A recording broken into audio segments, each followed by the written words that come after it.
Hello friends. గతం ఈ రోజుల్లో మనమందరం తరచుగా వింటున్న, ఫేస్ చేస్తున్న ఒక పెద్ద సమస్య టాక్సిక్ పీపుల్. మన ఎనర్జీని లాగేసే ఫ్రెండ్స్ కావచ్చు, ఎప్పుడు మనల్ని డిస్కరేజ్ చేసేవాళ్ళు కావచ్చు, లేదా ఆన్లైన్లో నెగిటివ్ కామెంట్స్తో బాధ పెట్టేవాళ్ళు కావచ్చు. ఇలాంటి వాళ్ళని డీల్ చేయడం చాలా కష్టం కదా. కానీ మీకు ఒక విషయం తెలుసా?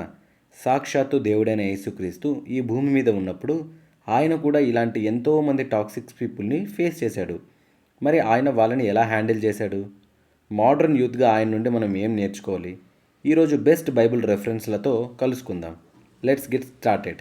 నంబర్ 1, ఎప్పుడు సైలెంట్గా తప్పుకోవాలో తెలుసుకుందాం.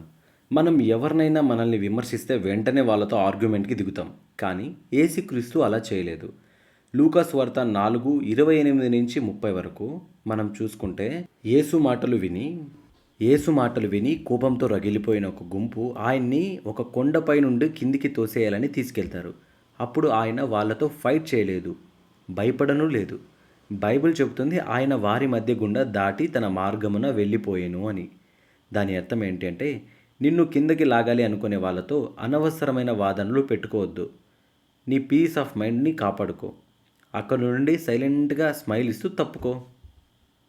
నంబర్ 2, వాళ్ళ నెగిటివిటీని అక్కడే వదిలేయాలి.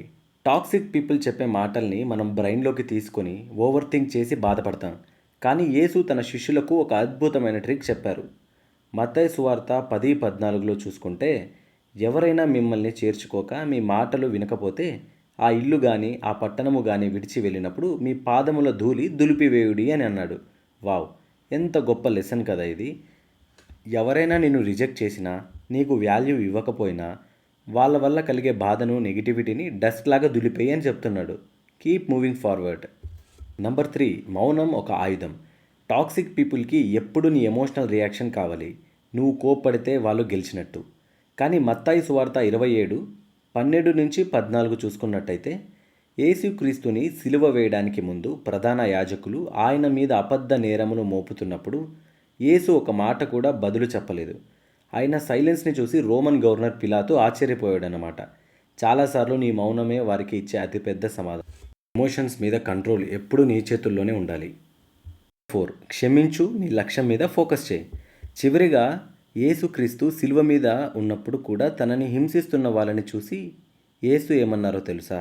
లూకాసు వార్త 23:24 చూసినట్టయితే, తండ్రి, వీరేమి చేయుచున్నారో వీరు ఎరుగరు గనుక వీరిని క్షమించు. క్షమించడం అంటే వీళ్ళని మళ్ళీ నీ లైఫ్లోకి తెచ్చుకోవడం కాదు. వాళ్ళ పట్ల నీకున్న కోపాన్ని వదిలేసి నిన్ను ఫ్రీ చేసుకో అని అర్థం. దేవుడు నీకంటూ ఒక పర్పస్ ఇచ్చాడు, ఒక కెరియర్ ఇచ్చాడు. ఆ గోల్ మీద ఫోకస్ పెట్టు.